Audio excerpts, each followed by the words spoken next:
Hey there, friends. It's me again, Carpo. Yeah, I just finished watching what I would call, I guess, a documentary. It was phenomenally done. And I wanted to share basically some of my thoughts because it was a topic I was going to discuss. Then I saw in my feed a new video from a channel that I watch. And this channel is highly recommended. I think he has, as I looked, there's 267,000 subscribers. So, pretty good amount, but definitely doesn't get the recognition he should. There's some channels out there with millions of subs that don't do half the job he does. He does really quality work. He's very well spoken, articulate, and calm presenter. And the episode or the video that I watched was called How the Internet Was Stolen. And at first, I clicked on it and realized it was over 2 hours long. I thought, whoa, that's a little of a deep dive for me. I mean, I like watching long things, but I didn't really have the time. But I got sucked right into it at the beginning, went through the whole situation of Bill Gates and Napster. Before I continue on the topic, I would like to say I will leave a link down below or in the description to the channel I'm talking about and the video because I highly recommend everyone watch it. It's really good. And also the channel, to give props to the channel. I'll put a link to that. If I do forget, it's then and now. It's not then and now, it's then ampersand now. Hopefully everyone knows what an ampersand is. So, moving on.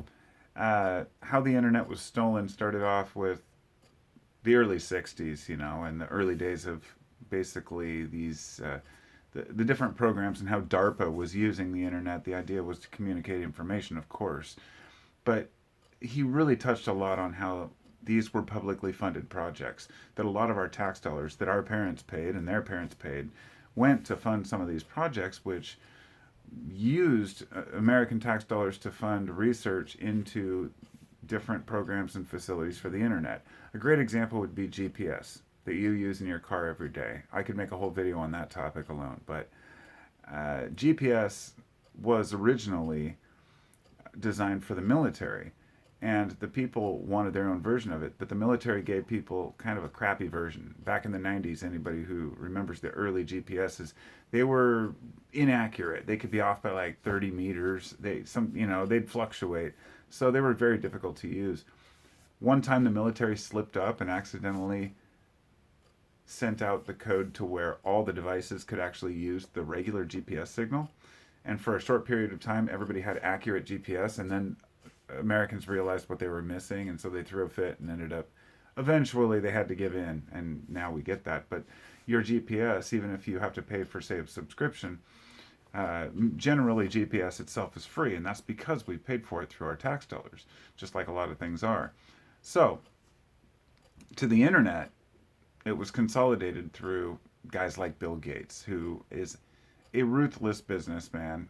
No matter what smile he puts on, I've never I've argued for his benefit with people who say he's evil and he wants to do this and that. I'm like, no, I don't think he's evil. He's just a greedy ass piece of shit billionaire that has rolled over many small companies. I mean, he wrote letters out to people basically scathing them for giving away software. For him, it's always been about money.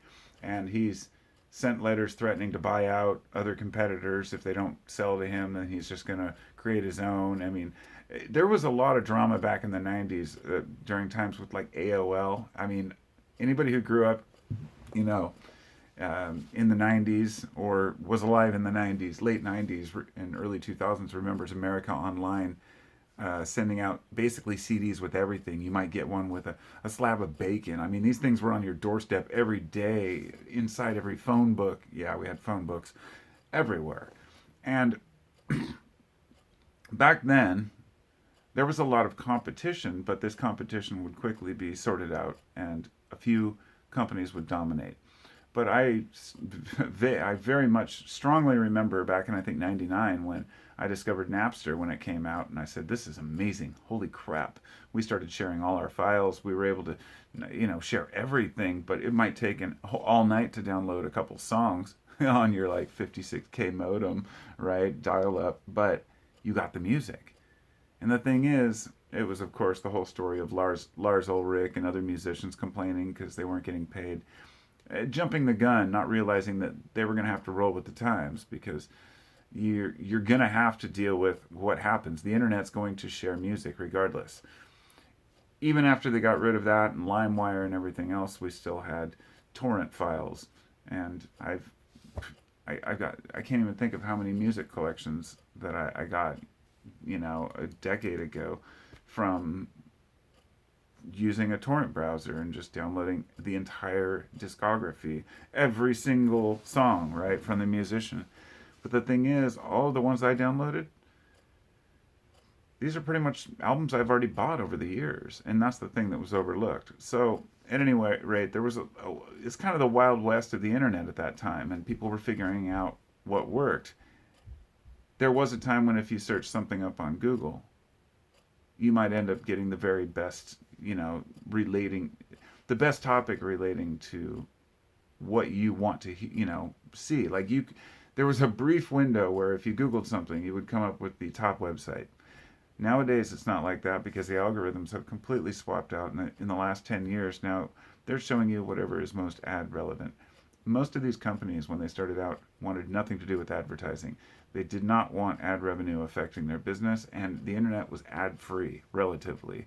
This went on for years, and anytime a company would start using ads, people would throw a fit about it, and then they would stop, or they would only use ads in certain ways. But it got worse and worse. And now they target, with the algorithms, basically target everything. They target everything about you, and it's become the norm for kids today to just accept that everything they do is going to be documented. They don't even realize the implications of it and are willing to share all the data they have. They download TikTok on their phones, and we have no idea how this is going to be used in the future. But worse than the issue of the data itself being collected, we're not even getting the information that we're looking for because it's so controlled. The narrative is so controlled by so few companies. And every time somebody tries to fight for that neutrality, it gets squashed. And I guess what I'm saying is I kind of miss the old internet, and I don't feel like it's ever coming back. There's always a time for everything. And it was the Wild West of information and sharing. And yeah, you'd get some rough edges sometimes, man. Sure, you might click on a site and there's a big pair of titties. Oh shit, I didn't mean to do that. Or you might click on a site and see some dude's junk. I mean, you can't really escape the weirdness. But also, it got to the point where, sure, people didn't even want to click on a post and have somebody saying something that's anti Semitic. And so the grammar Nazis came down on everybody really hard, started censoring speech. No big surprise at all, I think that there are very few people out there who just want to control the narrative. The idea that the FBI and CIA have worked with Twitter is no big surprise. We've should have known that for years. Every company is working with these people because the internet is the public forum, and the government always wants to listen in on the public forum. There are no secrets, and we've come to just accept it for what it is instead of saying maybe we could work towards a freer future and more open future, while at the same time a more private future. Operating systems like Linux, which, they're used by the government still. They're used in the space station. These are open source. They're used. It's the most used operating system in the world, Linux, because it's used in almost all Android phones. So we have an open source system that people can work on. And as Bill Gates said, people don't want to work for hours for free to create software. The fact is, a lot of people do. A lot of people are okay with just the recognition, or that allows them to boost their careers. Not everybody is looking to make millions of dollars off of everything they do. There are people out there who just want to do things to share and to make things more open for folks. These are, I guess, the white hat hackers, are like that. They want to make things right. And there are people who dedicate their time to these things. And thank goodness there are, because I don't, I'd hate to live in a world where everybody's just trying to make a buck. But unfortunately, anytime somebody tries to do something for the right reason, the larger companies buy them out and try to consolidate so they can get their hands on that money, that cash cow. That's all they see is dollar signs. And it's sad and it's sickening. But I don't know the solution. I guess I'm just pointing out the obvious. It's a cesspool out there, you know. All this, I can't even believe people still even use Facebook, for example. Like, I got rid of that years ago, and honestly, uh, YouTube's really the only site I use. I post on Instagram for my company and for my own posterity sometimes, but I don't go on there and scroll or anything. I don't scroll on any sites except YouTube, and even that's become a junk pile. Um, Even though they got rid of some of the crappiest videos, they're still only promoting the crappiest videos, if you know what I mean. What they considered junk and they got rid of was what I was interested in a lot of the time. I wanted to hear opposing viewpoints. I want to hear controversial doctors talk about medicines and what they think is right. I want to hear the argument against and for everything so I can assess and make my own decisions as a modern thinking ape. So thanks for listening, and let me know your thoughts. Peace out.